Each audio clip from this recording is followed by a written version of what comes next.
I'm going to unmute this thing. I hope you can hear me. I don't have a real good internet connection where I'm at right now, so I may even have to drop off and go to phone. But if you can hear me, welcome everyone and thank you for being on the call tonight. I've been looking forward to this call to hear some tips that we might make our board meetings more energetic and also more organized. And I couldn't think of anybody else better than Gerald to deliver that message to us. So thank you, Gerald, and I'm going to turn it over back to you, and let's hear what you got to say, my friend.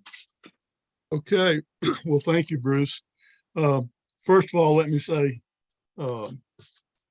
don't base your perception of what we should be doing on what we have done in the past few years. Okay. Well, and I say that because we have got a little lax in following Robert's Rules of Order to the T. And I'll discuss that some as we go through the discussion tonight. Robert's Rules of Order. Who's read the book? Am I the only one that's read the whole book? It's only about 600 pages, I think. No, I have not read the whole book. Let me say, starting out, a lot of you guys think I'm an expert in Robert's Rules of Order because I used to be in the Georgia House of Representatives. And yes, I know the rules of the Georgia House real well, and I could carry on debate using those real well, but they don't follow Robert's Rules of Order. So there are a lot of differences. And those of you that have governmental experience or legal experience or experience in some other organizations may be used to operating rules that are not really Robert's Rules of Order. And when you watch the U.S. Congress operating, they are not using Robert's Rules of Order. So don't think we're going to run Optimist Club meetings like that, because we're not designed to do that.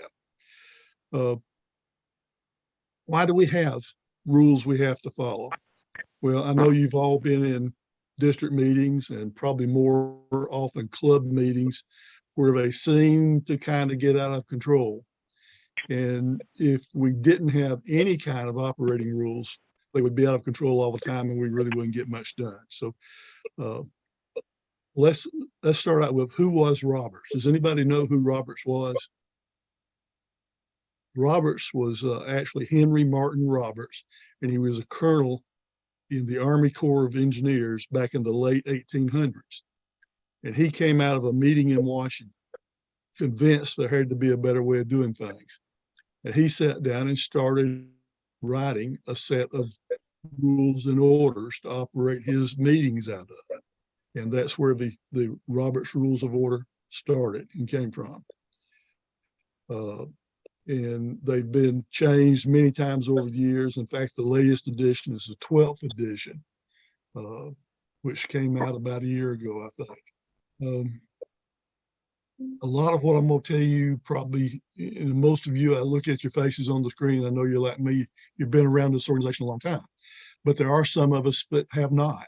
So I'm going to cover some things that it's going to be repetitive for some folks. Let's talk about a little bit about how do Robert's Rules of Order fit into the Optimist organization. And to learn how that works, we need to start at the top, Optimist International. Optimist International operates under rules and policies, and they are an incorporated entity that follows the laws of the United States, and I assume Missouri because it's where we're located. And just like each of our clubs, follow the laws of the United States and the state in which we are located. For us, that's Georgia and Tennessee. And to my knowledge, there are no major differences between Georgia and Tennessee corporation laws. So we're essentially operating in the same rule books. But let's look at how Robert's Rules of Order fit in our structure. Optimist International has a document called bylaws. Has everybody seen the Optimist International bylaws? Or at least heard of? You know they're existing. Well, on page 12 of the current bylaws, Article 10, paragraph, or section 3 says parliamentary procedure. In the absence of specific rules, the current edition of Robert's Rules of Order govern the deliberations of this organization. So it's always the current edition, not a previous edition, current edition, because rules do change from time to time. Not lately, not major rules, but minor rules have changed. So our Optimus International bylaws say that we must operate under the auspices of Optimus International under Robert's Rules and Order. And then we also have our international board policy that we have to operate under. And then the next level, we come down to the Gateway District level. Gateway District, has anybody ever read the Gateway District bylaws? I see some yeses, I see some nos. I have. The truth, no, you haven't. The truth is no one has ever read the Gateway District bylaws. You know why? We don't have bylaws. Right. We operate under Optimus International bylaws. So the district is an entity of Optimus International. We do not have bylaws. So we operate under OI bylaws, but we do have policy and procedures. And that's the document that we all have read, is our policy and procedures. But we are still operating under Robert's Rules of Order based on Optimus International bylaws. Now, how about your local club? Your local club is, in most cases, incorporated under state of Georgia, in Secretary of State's office, corporation. And to be incorporated, the state of Georgia requires that you have a document that OI also requires, which is our bylaws, our club bylaws. Now, most of our bylaws are standard Optimus International bylaws. And if that's what your club is using, some have a little slightly different. But I pulled the Carrollton bylaws in section 4 under Article 9, which is meetings, has the exact same wording that I just read to you out of the Optimus International bylaws, which says that we will operate under Robert Rules of Order. There are exceptions. Does anybody know what the exceptions are? The exceptions are on the Gateway District level. Whenever the bylaws of Optimus International or the policies of Optimus International Board and the policies of the Gateway District say something different, which they don't many times, but they do sometimes, then the Optimus bylaws and policies would take precedent over Robert's Rules of Order. And most of the time when the differences will deal with elections, number of board members, how elections are run. That's where you might see exceptions most often. And then the same thing would apply on the club level. You always operate under Robert's Rules of Order unless your club bylaws make an exception. And usually the same thing, dealing with elections. Some of the other exceptions I've seen, not in Optimus organizations, some other organizations, are frequency of meetings or the way minutes are taken, or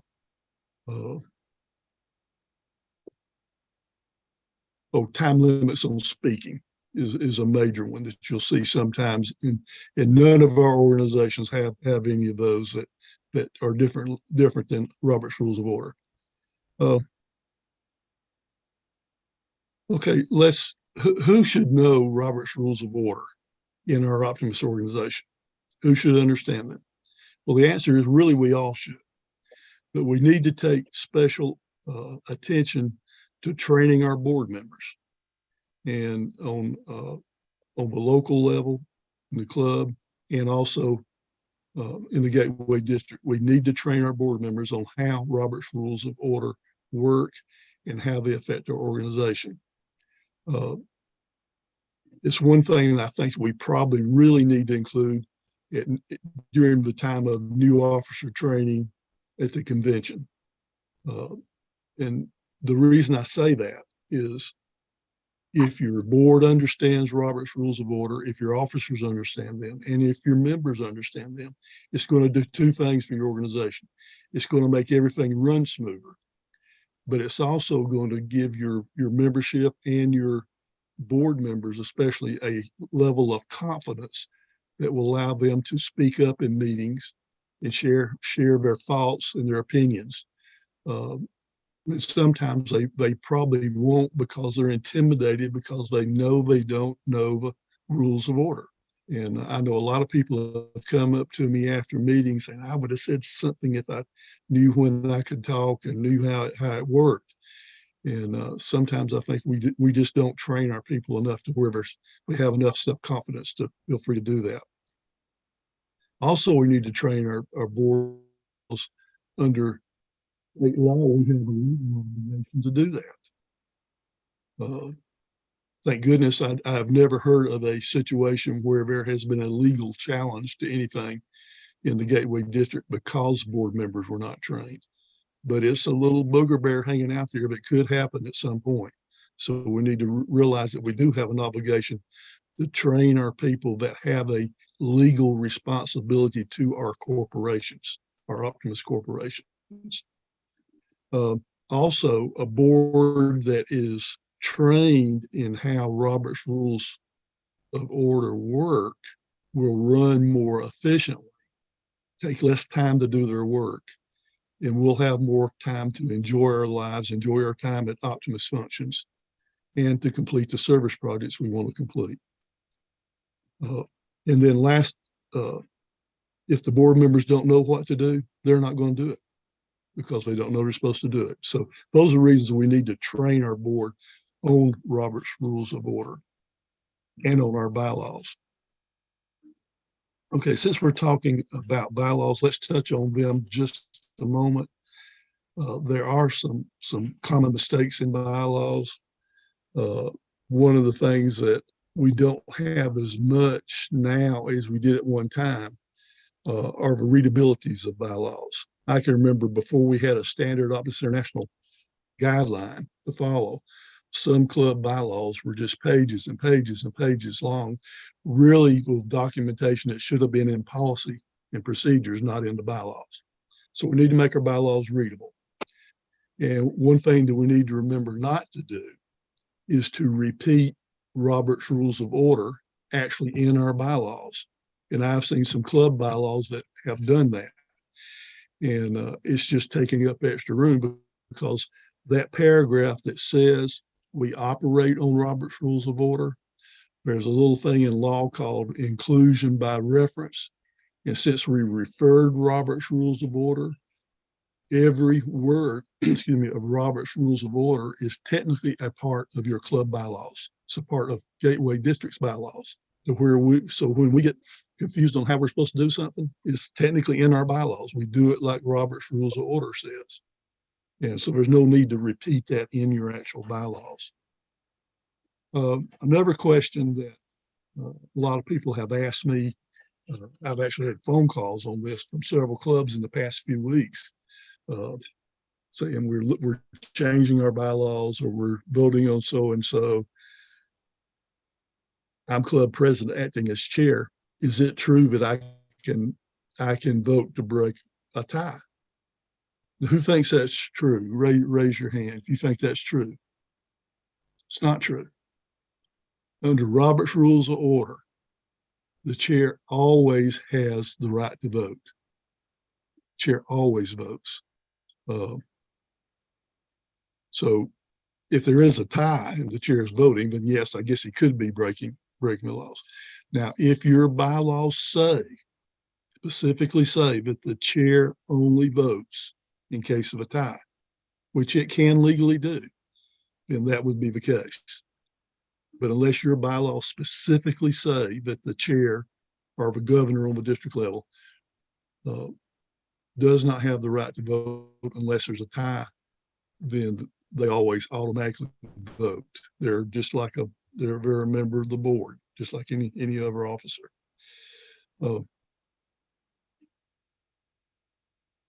Okay, what is, let's look, what is the difference between our bylaws and our policies and procedures? It's hard to explain.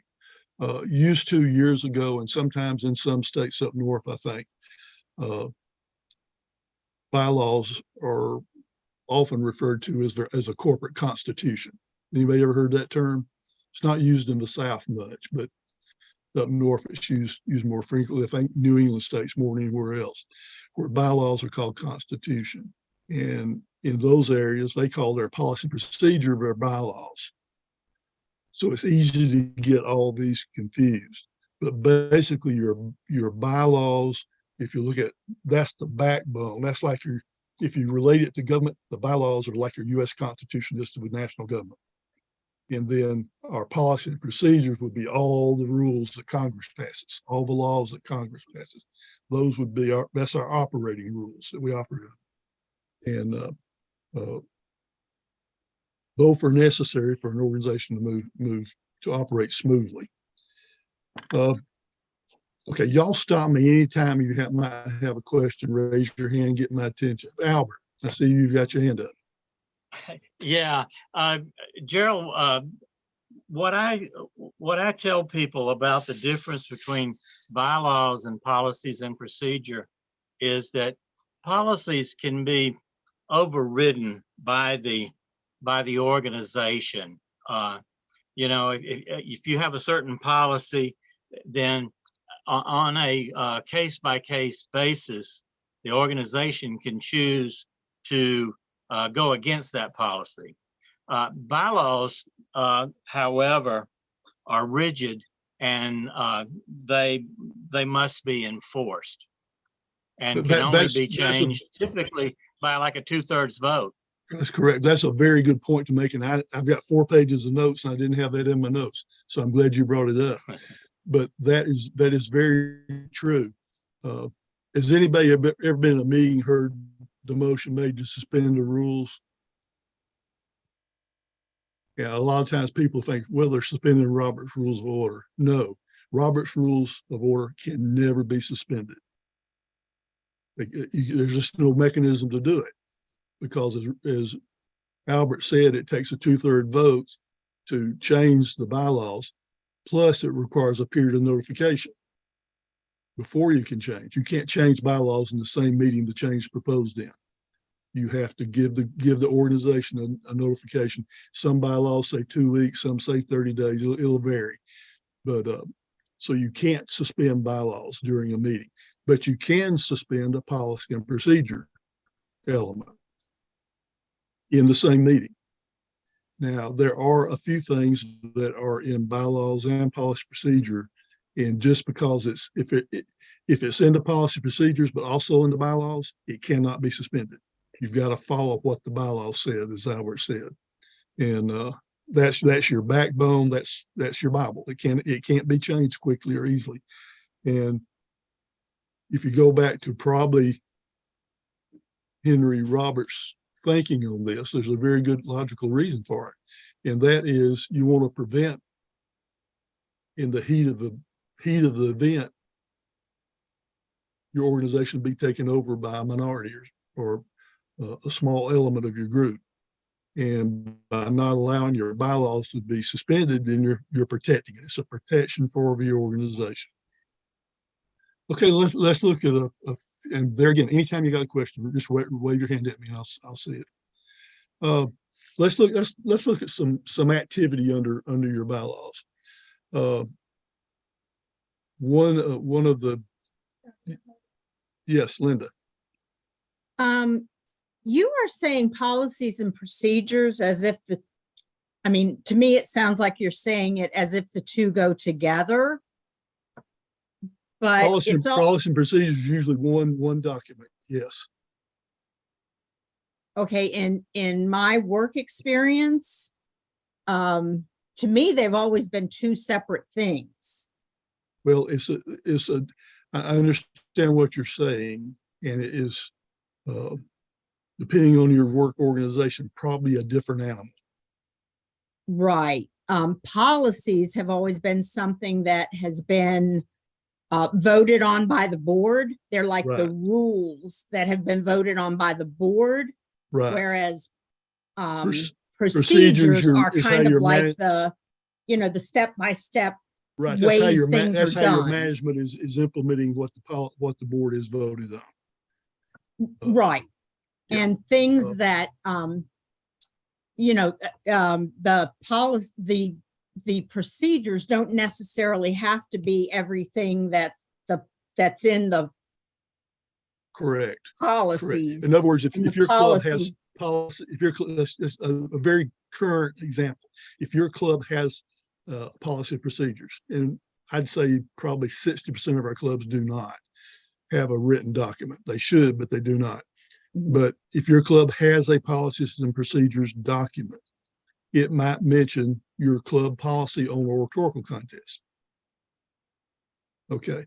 There is no need for that document to tell every little detail on how you're going to hold an oratorical contest. That's in your procedures manual from Optus International on how an oratorical contest works. But it will say, give you a guideline of the required elements that your club has for oratorical contest. But there still would be that other, I tell you what, if you're thinking, forget the word procedure and just think of our policy and procedures document, just think policy. And that would make it fit in your business thinking better. It's just a name that we give that document, but it's not the procedures that you're dealing with at work. It's different. Is that as clear as okay, mud? yeah. So clubs have or policies. They We should have a have a written policy, policy. Right. right? And An then as far example would as, be, go ahead. okay, an example would be a club may have a policy on the reimbursement they pay club officers to go to a district meeting. And that would be in their policy. Would have to be in their budget also, but it would be in their policy. Right. But the club may have some details of how they apply for that are not in the policy, but are in the procedures that the club has to get for you to get reimbursed. Which is Right. not really, Right. we call it a policy and procedure document. But Exactly. it's not as detailed as every little Right. procedure. Which Does is that make actually more procedures Right. than policy. Yeah. Right. Yeah. Exactly. Okay. And I guess you're Okay. saying that clubs actually have the autonomy to be able to do that on their own. Correct. I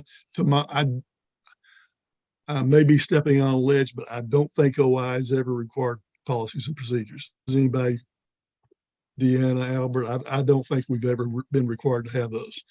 But I'm guessing about 60% of the gateway clubs do not.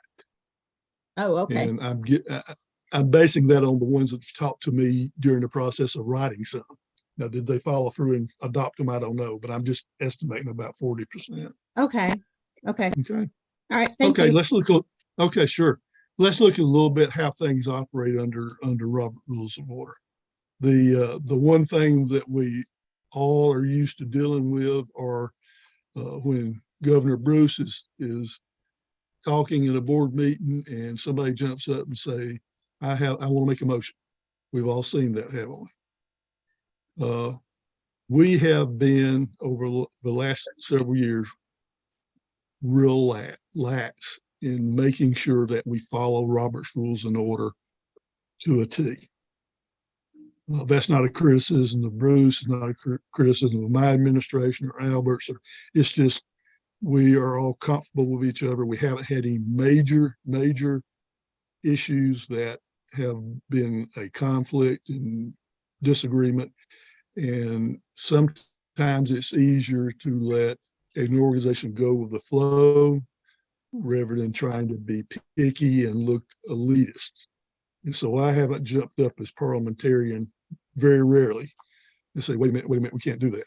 The only time you've probably seen me doing it is when we're voting on a bylaws change, policy procedure change, or something like that, that it needs to be in the minutes that we actually did something. Does that mean we're doing it right? No, we're not. Does it mean we're messing up but not doing it? Probably not. But I would like to see us get more and more where we all understand Robert's Rules of Order, we follow Robert's Rules of Order, because Bruce, will make you more comfortable as a chair up there with the gavel. It'll make our members more comfortable participating. It'll make those making motions more comfortable in doing so, because we know how it's going to flow. We know how things should go. So let's look at a motion. The correct way to do it is an individual. Let's say Albert's wanting to make a motion. He'll raise his hand. Governor Bruce would recognize him. Albert would get up and not discuss what he's doing, even though we allow that now. That's not the proper way of doing it. Get up and say, Governor Bruce, I would like to make a motion. Governor Bruce will say, you have the floor, or something to that effect. And Albert would say, I move. Now, in the case of a committee chair that gets the floor, usually a committee chair is making a motion as a result of some action the committee has done. So the committee chair would get up, be recognized, and would actually make a presentation about the work of the committee. And after making that presentation, then the proper way for a committee chair to do it would not be I move, but would be the committee moves.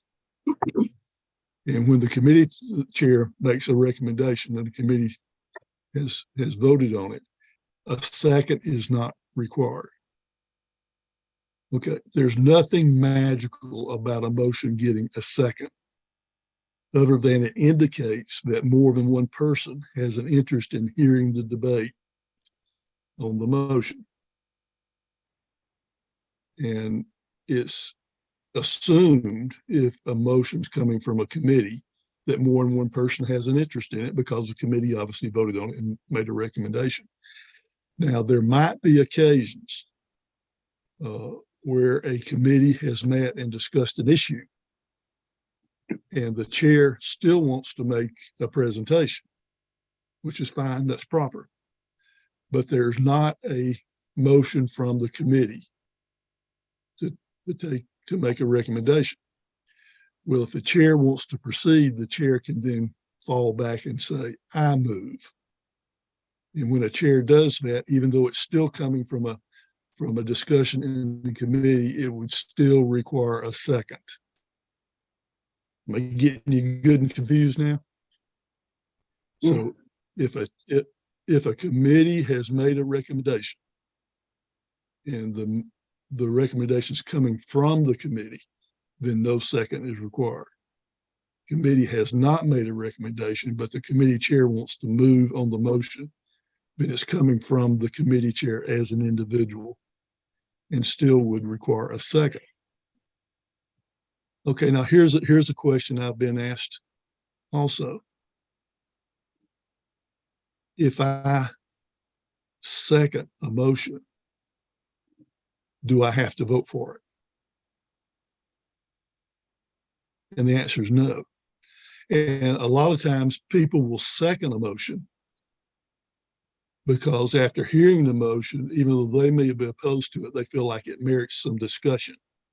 Because technically, you're not supposed to discuss a motion from an individual until it has a second. So unless it has a second, we cannot technically, under Robert Rules of Order, discuss that motion. And that's why you see Governor Bruce asking for a second, because he wants to be able to discuss the motion we just made. So it's important that people are willing to make discussions, even if you're not sure you're going to support the motion. Give an individual a chance to be heard.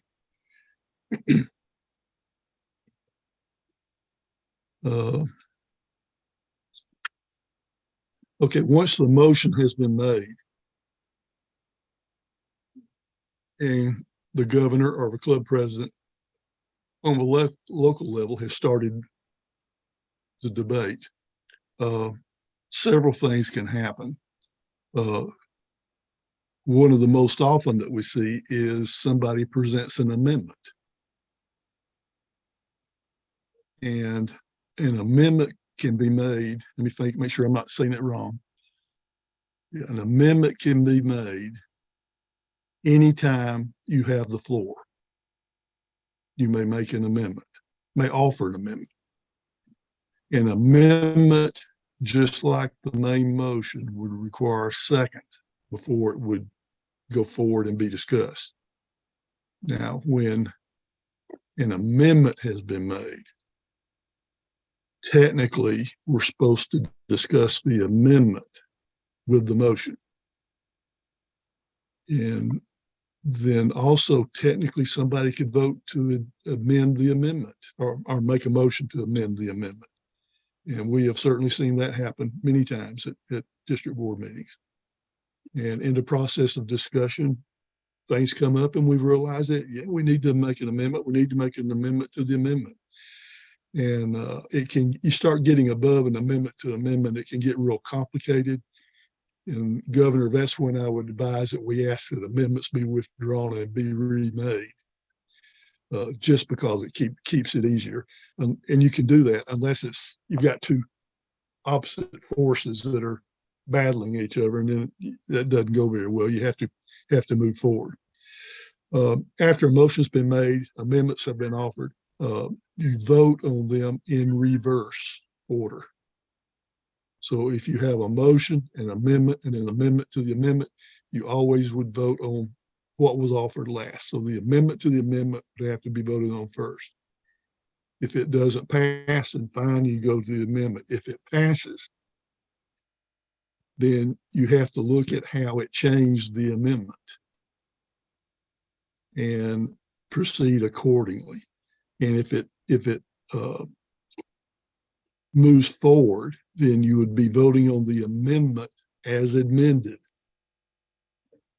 by the amendment to the amendment, is the technical wording of it. And then if that passes, then you will be the motion as amended. And then that will either pass or not pass. And I'm not seeing any hands going up, so I'm gonna keep going unless I see something.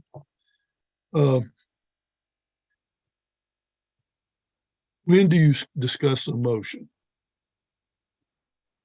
Discuss the motion after it's been made and after a second has been made.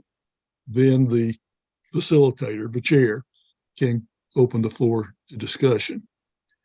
And we need to remember now that the chair is not the boss of the organization. Under Robert's Rules of Order, the chair is not the boss. The president's not the boss of the club. The governor's not the boss of the district. They are an elected facilitator of the organization. They're the ones that operate under Robert's Rules of Order. Okay, as a chair, who do you let speak first on a motion?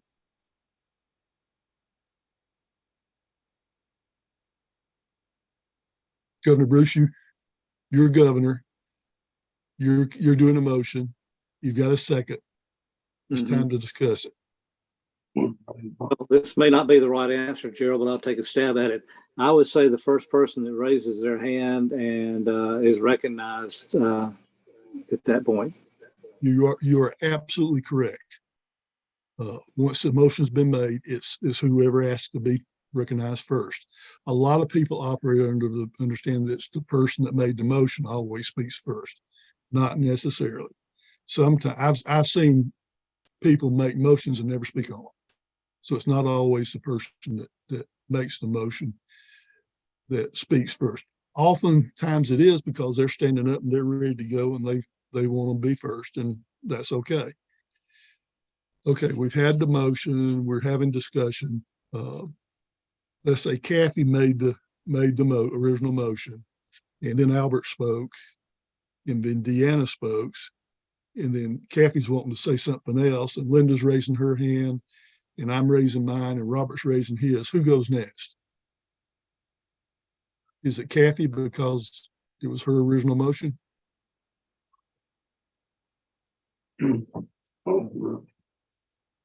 No, never.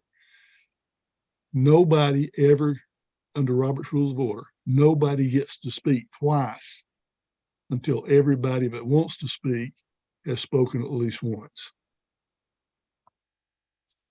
That's the most often violated rule of Robert's Rule of Order. We all ignore that, and we don't need to. It's not fair to our members to do that. But we violate it more than anything else, primarily because we look at the original maker of the motion as being the authority on the motion, offering continuous information. And we shouldn't do that because that gives an unfair advantage to that side of the argument. And we should always allow everybody that wants to speak before we start over in the rotation. And if you'll think about last year at the International Convention, when the debate was open about raising the dues, and they had us lined up behind their microphone. And they had about 3 people on the stage watching, and they did that. You couldn't speak a second time till everybody in that line had a chance to speak. And then once everybody had spoken, if you wanted to get back in line, you were allowed to do that. And that's the way we're operating under, all. Any questions about that?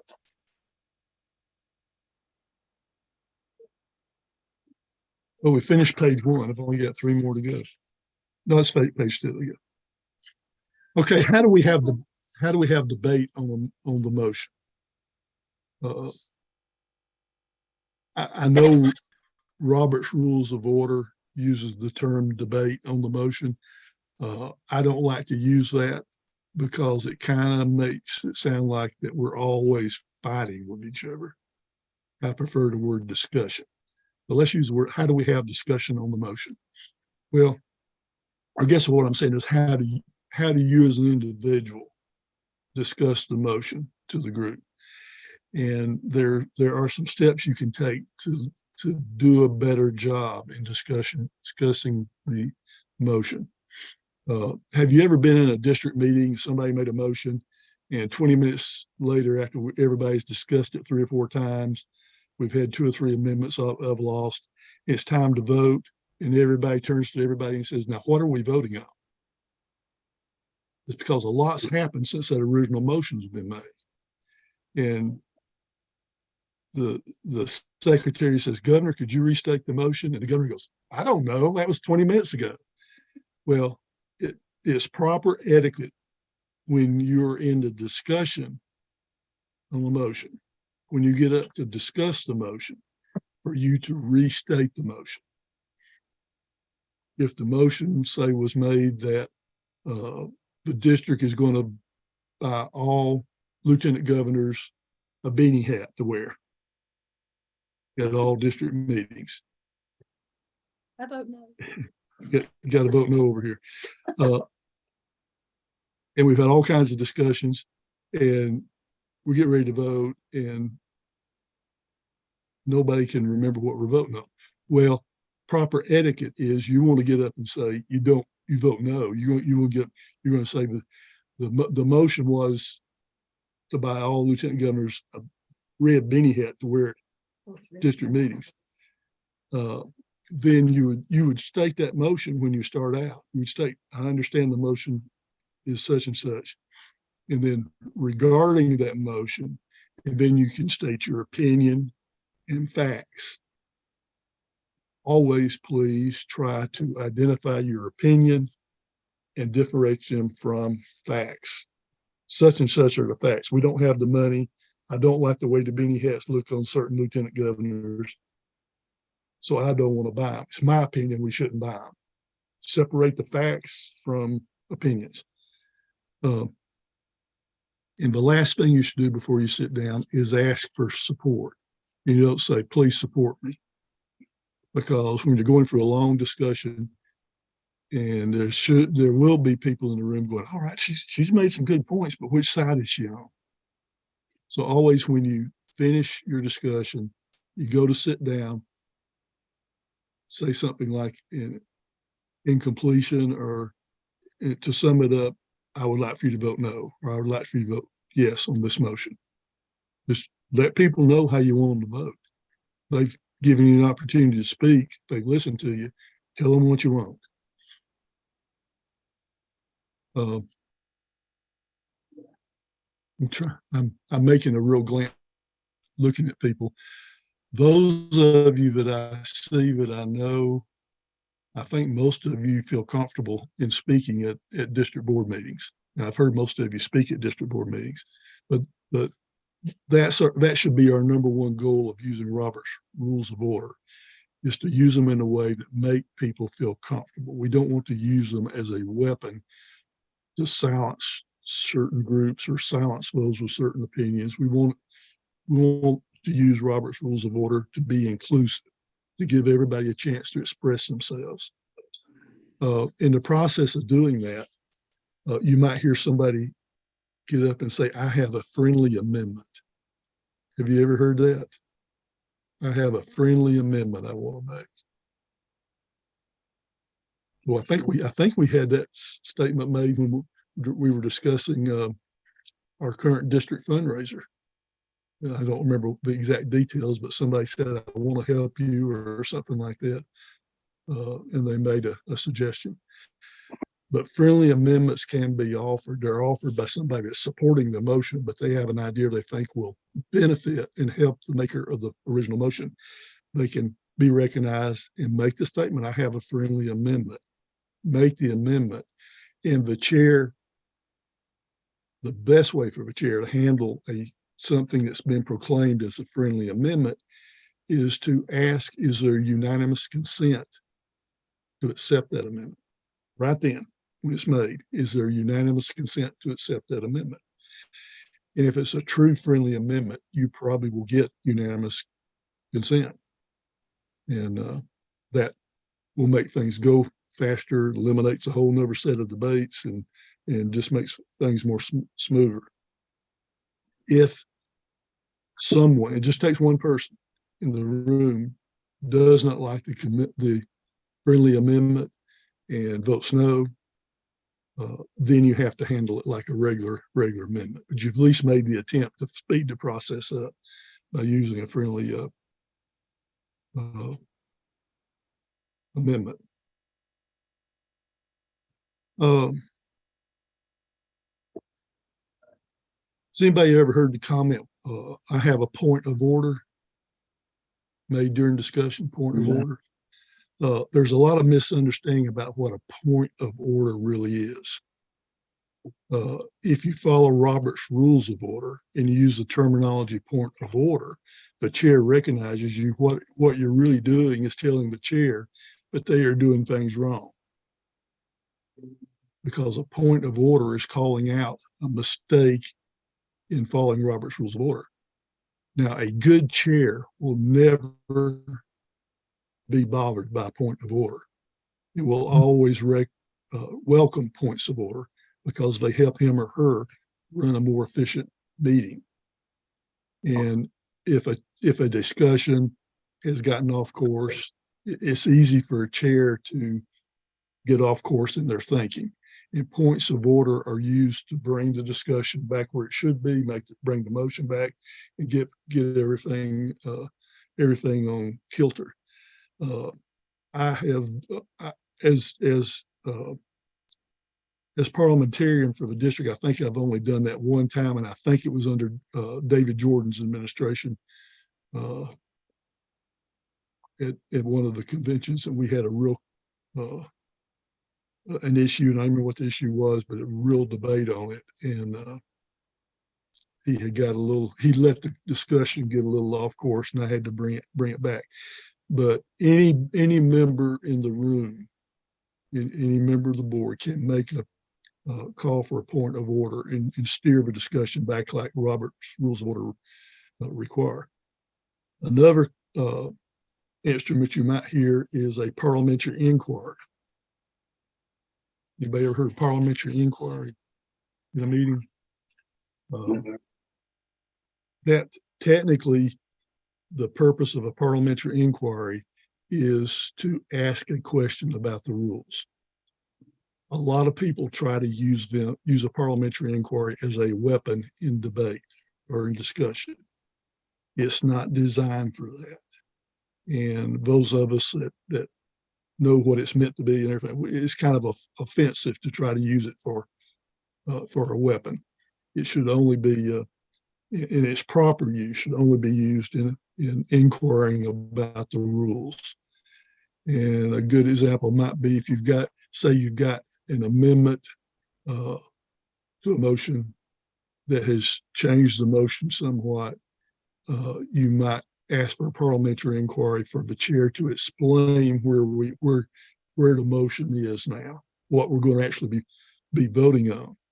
And sometimes you'll see amendments that will turn a motion 180 degrees, and somebody who's originally supporting it might end up opposing it. And that's a proper use of a parliamentary inquiry. Now there's another inquiry called a point of information.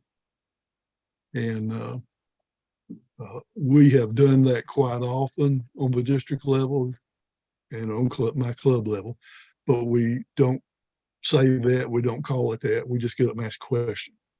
But technically you should tell the chair that you have it used to be called point of information, and now it's under the 12th edition of Robert's Rules that just came out a few months ago. It's called a request for information. So you would be recognized, you say, Governor Bruce, I have a request for information. And he would recognize you and say, state your request. And then if he has the information, he would share it. If not, he might ask somebody he thinks might have the information to share it with you. How are we doing time-wise here? Any questions to this point? Yeah, I got a question. Okay, Robert. My question is it proper at times for the chair to remind everybody what the original motion was when you start having all these amendments going on? No, that is appropriate at any time the chair may think that it's needed to remind what the original motion was. That is not proper. It is encouraged because it is really easy to lose track of the wording of an original motion. Okay. So yes, that's a very good point. Okay, let's talk about any more questions about motions of any kind. Okay, let's talk about your minutes of your meetings for a second. Let's look at club level. Who in your club, whose clubs, by show of hands, actually takes minutes at board meetings? At board meetings, yeah. Okay, anybody take minutes at club meetings? Yeah, secretary. Okay. The secretary has no obligation to take minutes at club meetings. Secretary probably should not take minutes at club meetings. A club meeting is not an official meeting of your organization. Your official meeting is your board meeting.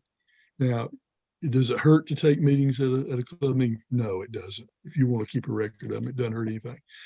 But the place you're supposed to be doing business is a board meeting. And the secretary should take meetings at a board meeting. Now, if you are a club that conducts business at a regular meeting, what are you really doing? You're really having a board meeting within your meeting if you're conducting business. And probably should take minutes, and that probably brings up all kinds of other issues that you should worry about. Well, that's for another day. Okay, for your board meeting is what I'm talking about when I'm talking about minutes now. It's for your board meeting, for a district board meeting. The appropriate officer to take minutes is your secretary. Secretary may assign the duties to an assistant. Now, what is the purpose of the meeting, of the taking minutes? to make a history of your meeting, is to record what you did, the actions taken, to where you can refer back to them at a later date. And what should be in the minutes? Well, the wording of all motions obviously should be in the minutes.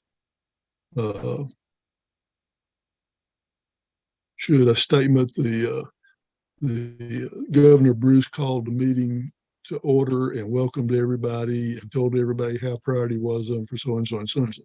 No, that doesn't belong in your meetings. That's not a historical business significance. That historical business significance is what should be recorded in your minutes. The wording of motions, as stated by the chair, the motion stated by the maker. The motion that we vote on is the motion stated by the chair. It's the responsibility of the maker of the motion to make sure the chair understood what he or she was saying.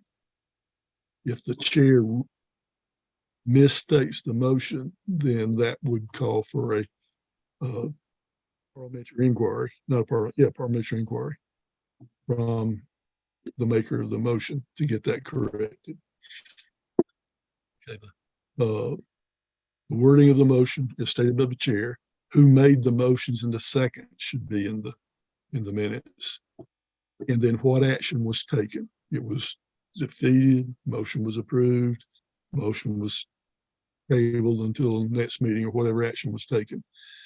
And if motion was approved, it should be recorded in the minutes that it passed.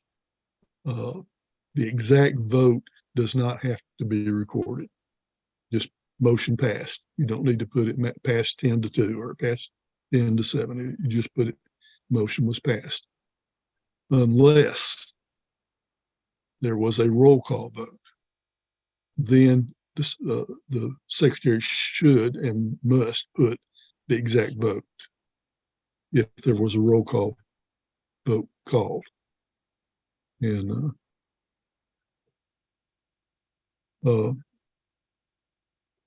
well, who called? Diana said, who calls the roll call vote? Well, there's that would depend on what the bylaws and the policy and procedures say. Technically, Robert's Rules of Order would allow any member of the board call for a roll call vote, and you would have to read your own bylaws to see who can do that, see what restrictions are on that. Okay, how many secretaries do we have on the call? Any? No, we got our district secretary. We got several. Okay, let's talk about what you should keep as historical documents and what you should know about from a legal standpoint. If you take rough notes at a board meeting, then you use those rough notes to write up the final minutes of that board meeting. Yeah, I don't know about Tennessee, but I'm going Georgia law. You need to keep those rough notes. You need to keep the final minutes. If you typed a draft of the final minutes and then went back later on and added, amended, and changed those to get to your final, those drafts should be kept. And those are for your legal protection that you keep those.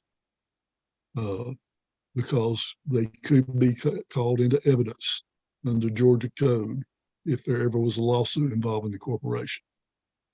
So keep that documentation. Dana said, how long? I would keep them at least 3 years. Certainly keep them until your audit committee approves everything the following year. But I would keep them at least 3 years, minimum 3 years. And that's the actual copy, not a digitized on computer copy. Actual copies of rough notes, printed copy of your rough drafts, and printed copy of your final minutes. Minutes of your meetings must always be approved at the following meeting of your board. Okay, why do we do that? And it's not to reaffirm what was done at the previous board meeting. It's not to challenge what was done at the previous board meeting. It's not to change anything. It's just to confirm that, yes, we have a sufficient historical document that if we were to end up in the court, we can say, yes, this is it.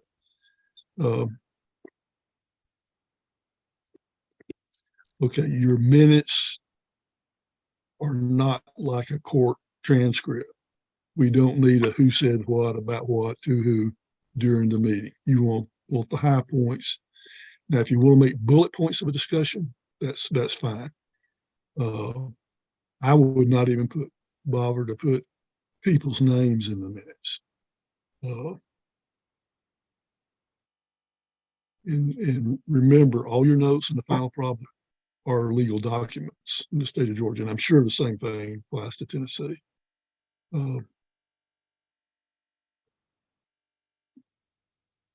Okay, one point of advice for secretaries: do not record the meetings,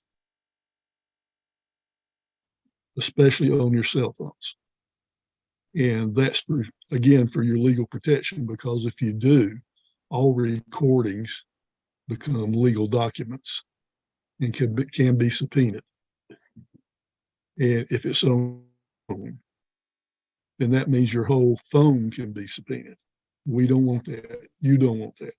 So I know it would be easy to record and go back and try to summarize your minutes, but from a legal standpoint, the advice is never record a board meeting. Any questions about minutes of board meetings?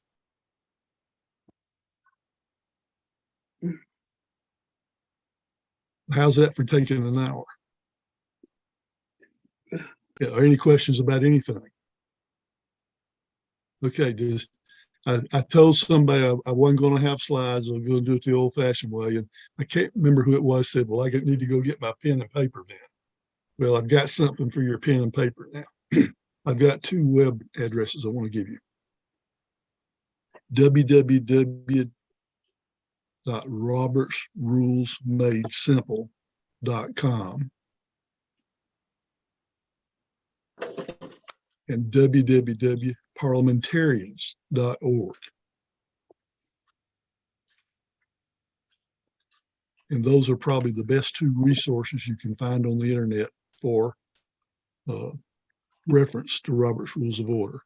The parliamentarians.org is the web address of the National Association of Parliamentarians. It's also on the Options International webpage.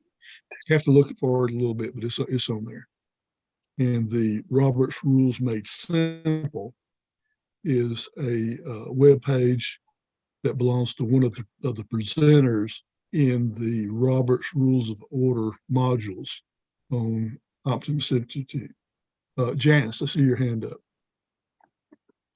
You're muted.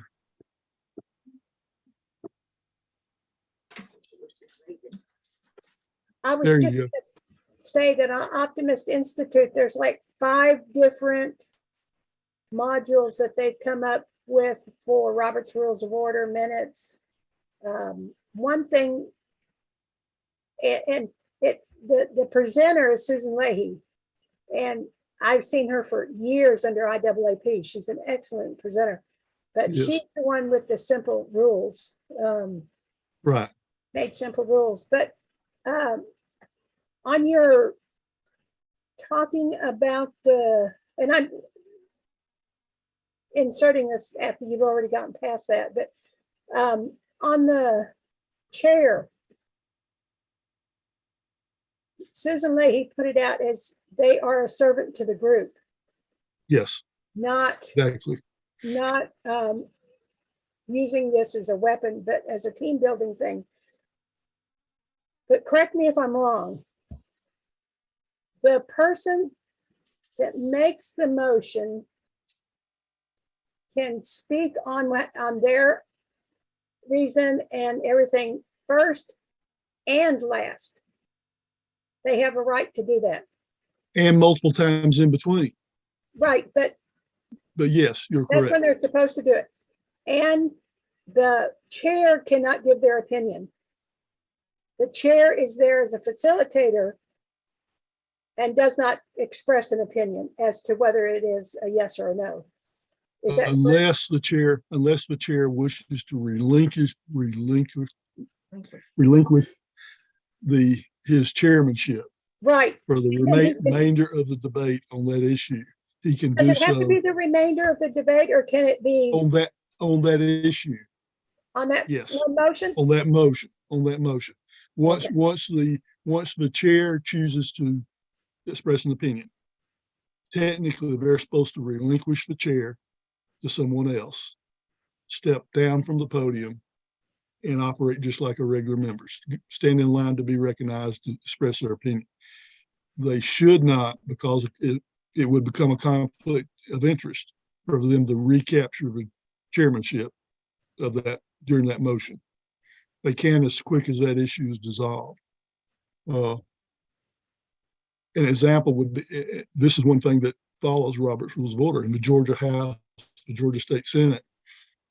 If the Speaker, Lieutenant Governor has an opinion they really want to express on an issue, obviously they're going to do it back a house anyways. But during the debate up front, they step off the podium, get recognized, take the well, make their position, but they don't retake the podium until the votes occurred on that motion. And there's nothing in our bylaws that would keep the chair from expressing opinion and taking the podium right back. But it looks like conflict of interest, so it's best not to. For the harmony in the group, it would be best not to. It doesn't, there's no reason for them to have to. But he should also relinquish the chair to someone that has not spoken on either side. So Correct. you got to do that too. Okay, that answered my question. Thank you. Okay. Albert. I just want to comment that on the district web site, gatewayoptimist.org, we do have two resources. One of them is a learning module where we have a programmed course on parliamentary procedure, which would only take about 10 minutes for somebody to handle. And the other thing is there's a section called resource documents for members. And under there's something about how to run a meeting. And there's a couple of very brief guides on Robert's Rules of Order there as well. That's true, Albert. Very good resources. Governor Bruce. Yeah, Gerald, you've mentioned the district board meetings. Would you remind everyone who can vote at the district board meetings? Okay, if I can remember everybody off the top of my head, it's club presidents from clubs that are current on their district and OI dues. It's lieutenant governors, governor-elect, district secretary, district treasurer, immediate past governor, and I think past governor also. District board. I left anybody out? And talk a little bit about the situation when the president might not be there. How should a club handle that if they have several members that's going from the club, but they're not really officers of the club? How should they handle a board meeting without the president in attendance? Well, yeah. Do they have a right to vote if the president of the club is not there at the district? Oh, you're talking about that district meeting? Yes. They do if they are duly registered and they are the designated representative of that club. Yes. But they only And should be, I think the way we've been handling that too is we're taking their word for it. If there's a member of a club that has paid registration and but they're the technically only the club only gets one vote. So there has to be someone who's designated as the official, person representing that club. right. And that's not necessarily true on the one vote thing. Clubs can get multiple votes in elections. Does You get our, one, go one ahead. vote per 10 members. One vote per 10 members. Okay, yeah, okay. I didn't know that, I should know that, but I didn't know that pertained to our district level. Well, we haven't had to worry about that because it's been so long since we've had a contested election. Yeah, yeah. If we have a contested election down the road, then we'll have to go back and get a little more stricter on identifying what clubs have how many votes and pass those out accordingly during a board meeting. But I guess it would be fair to say even if a larger club, one vote per 10 members, there's someone designated for that club to cast those votes. That's correct. And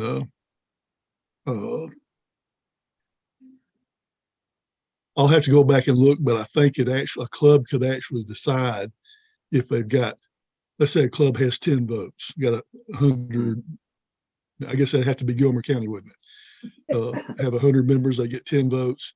The president of that club could say, well, I'm going to give Trent 5 of those votes. I'm going to give Rebecca 5 of those votes. And they can cast like they think we need to cast some. So you can divide it up to 2 people when you've got multiple votes. So that's the way it's done at International Convention. And I think that's the way we would do it at district meetings also.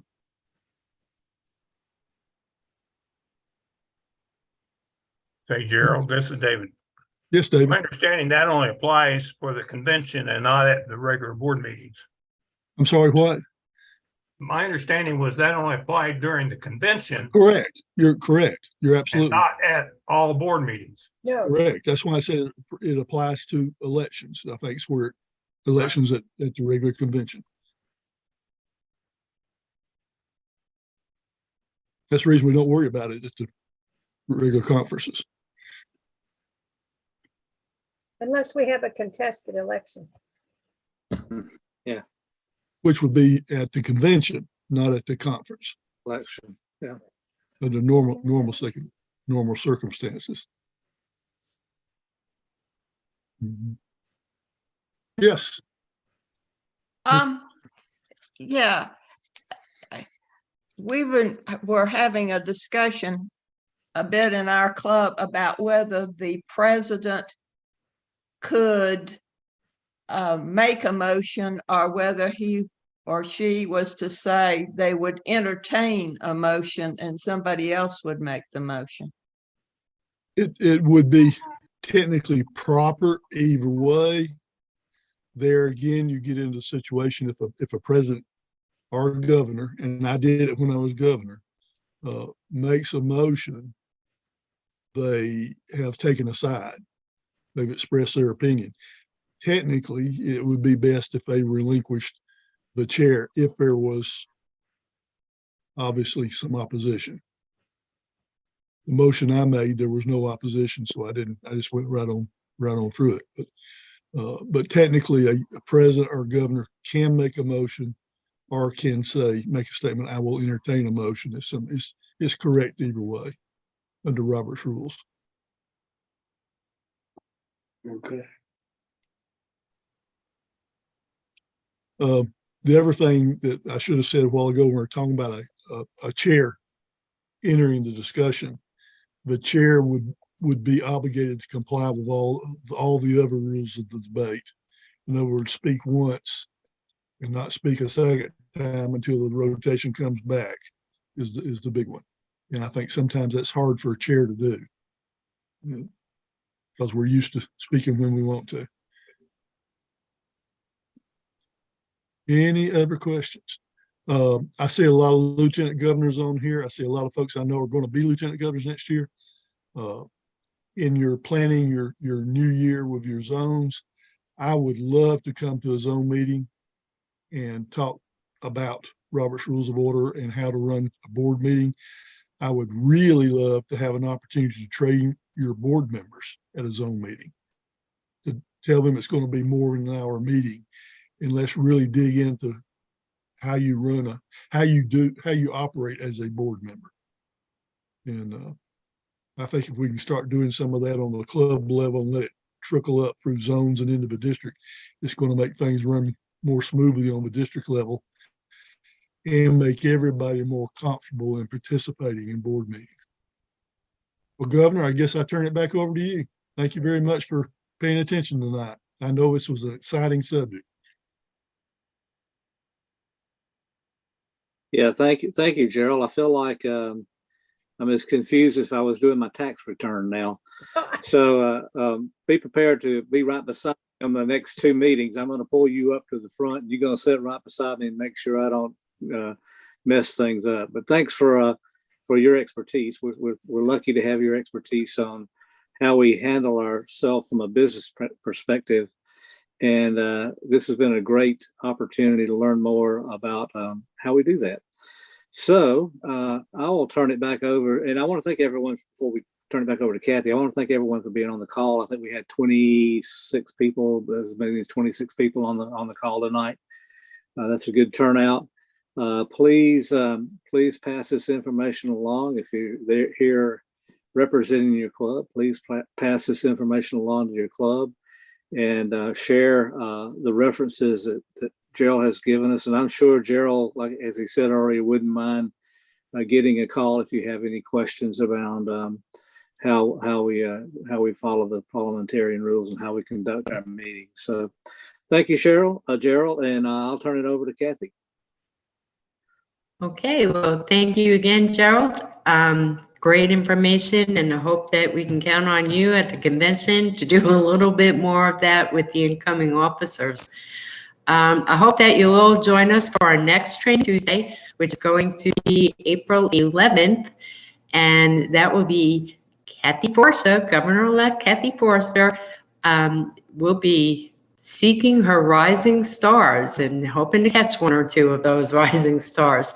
So if you're interested in learning about how you can take a leadership position in a committee, whatever you might be interested in advancing yourself within the district, make sure to join us on Tuesday, April 11th at 8 p.m. I'm sure we'll have a lot of reminders coming out before then.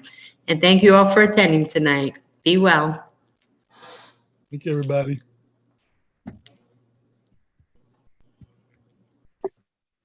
Gerald, I enjoyed that. Thank you.